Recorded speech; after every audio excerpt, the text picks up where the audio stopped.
This is another concept drawing practice, well, digital painting. Like before, I'm using the pencil tool on various opacity levels, trying to come up with my own ideas and, trying to get it out there as quickly as possible. This time I'm using Aquaman's design from the film on Kratos, kinda treating it as a long lost arm of sorts that maybe you could find in the game. Not much to say really, other than final drawing is too still. Like I probably have to focus on movement and poses a bit more. But I do like the overall outcome that I got my idea out there. It was a nice practice, need to do more of. I'd like some feedback on how or what to improve, so if you can, so thank you. I tried adding a quick background as well, just so he's not floating out in space. Thanks to Warner Bros. UK, I got to take part in watching Aquaman in a fan screening in Leicester Square. Few spoilers about the film maybe, so maybe mute and just enjoy the visual process of the video. I don't know, but if you want to hear my thoughts, here they are. I like the overall film, visually stunning. James Wan and team did an amazing job in bringing Atlantis to life. The first time Arthur Curry visits Atlantis, overall wow of that scene was taken away from me. Well, due to the scene being in the trailer, can't really blame the trailer as well.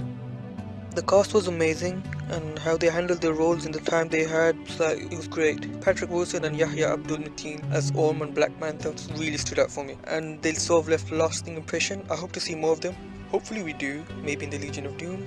Let's see. Every time Black Manta was on scene, I liked how seriously they played it as well as trying to craft a strong character history against Aquaman, so that you understood why he's acting out the way he is, or why he sees Arthur as the villain because of what he did, or what he chose not to do, I guess is the case in the film. Black Manta's character didn't feel like a throwaway villain, something I was really afraid they might do, so that is a very good thing, especially due to, how big in scope the story is and everything that's happening. He could have just been an overall forgettable villain that the minute you walk out you're like, okay, oh well. There's a lot to love in this film. It felt like a very classic superhero tale, almost swashbuckling, something James Wan was aiming for, and I'll say he achieved. I love the interaction between Orm and Aquaman right before the challenge in the fire pit. Genuine feelings of both Patrick Wilson and Jason Momoa portrayed this feeling of what could have been if they had been raised together. Like this lost brotherhood of growing apart due to the circumstances in the story. Like what could have happened, how close would they have been? That it really come across to me, and you actually felt it in the acting, both cast members, so that was amazing.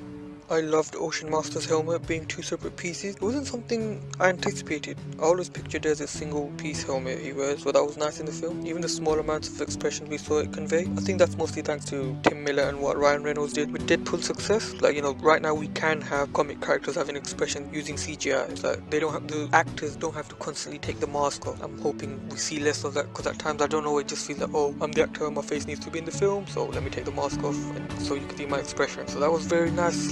Whenever he got angry, at times where he was trying to express rage, it wasn't just his mouth, his eyebrows were creasing as well. The CGI and the creature design just left me amazed. I really need to buy the Art of the Film book just to see the process of the designs and the thoughts of the artists and designers who worked on the film, what went into it.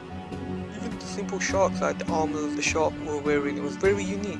Kim Barrett, the designer, I think I'm pronouncing that right, the costume designer for the film, did an amazing job of bringing the comic suits to life. She kept it very simple but detailed with texture. Another great costume alongside Michael Wilkinson's designs for Superman, Wonder Woman and Batman, and from Aquaman to Black Manta, just amazing designs and how simple they look. I just love how DC is embracing this legacy history with their suit. How Superman got his suit from the Kryptonian scout ship in Man of Steel, and now Aquaman gets his from King Atlas, so that was nice. Seeing Jason Momoa in the final Aquaman costume in the big screen was, oh wow, this is the culmination of the journey that he started at the film. He finally knows where he belongs, and seeing him in that garb, embracing all that with the trident and everything, is that, like he says, he is the king of Atlantis as well as the bridge between both worlds. So it was James Wan and Jason Momoa did a phenomenal thing. The whole film, visually stunning, very bold. There's so much I can say about this film, and thank you to James Wan, Jason Momoa, and the rest of the cast and crew, and especially Zack Snyder for casting Jason Momoa.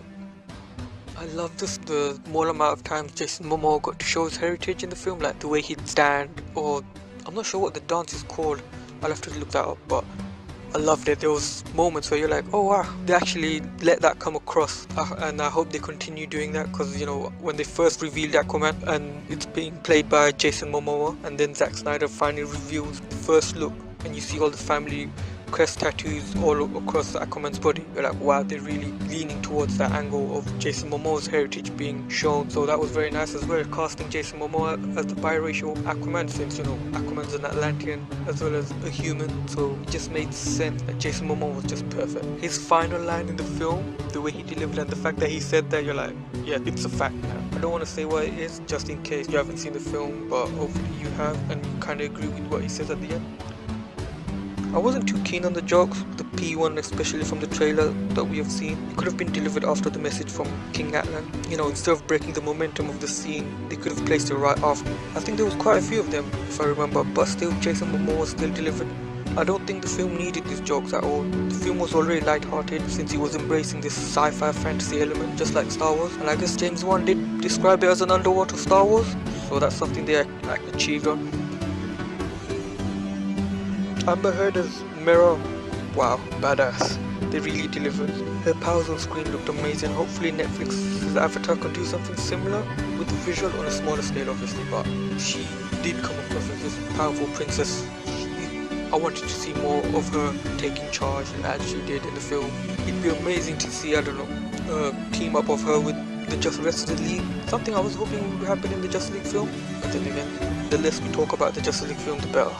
Don't want to remember that one. There was one scene that I didn't like, that particular portion of the film. It felt like Tangled, especially when they were in Italy. It just felt so out of place for me. Like it was a last minute addition because they need the two characters, Arthur Curry and Mera, to connect, and kind of felt like that scene he was trying to force the romance, but then again that's probably just me. I don't know, it just felt so out of place because I think we already got the whole them connecting through the process of the film. You didn't need that scene, take that scene out.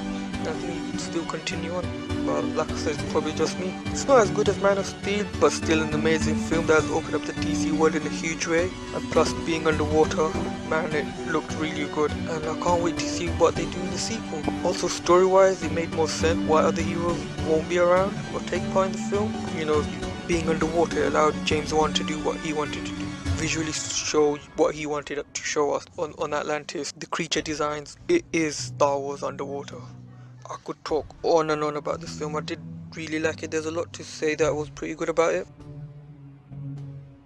If you've seen the film, let me know what you think. I'd love to read your thoughts. Plus, let me know what you think of this drawing. It was kind of a struggle. I don't digitally paint a lot, so I am trying to do more of that. I don't know, just get concepts, ideas out. Thank you for listening to my thoughts. Let me know if you want to hear my voice in the videos more or not. I'm not 100% sure about that. If I should be recording myself talking about the drawings or just my thoughts on films or whatever. Thank you.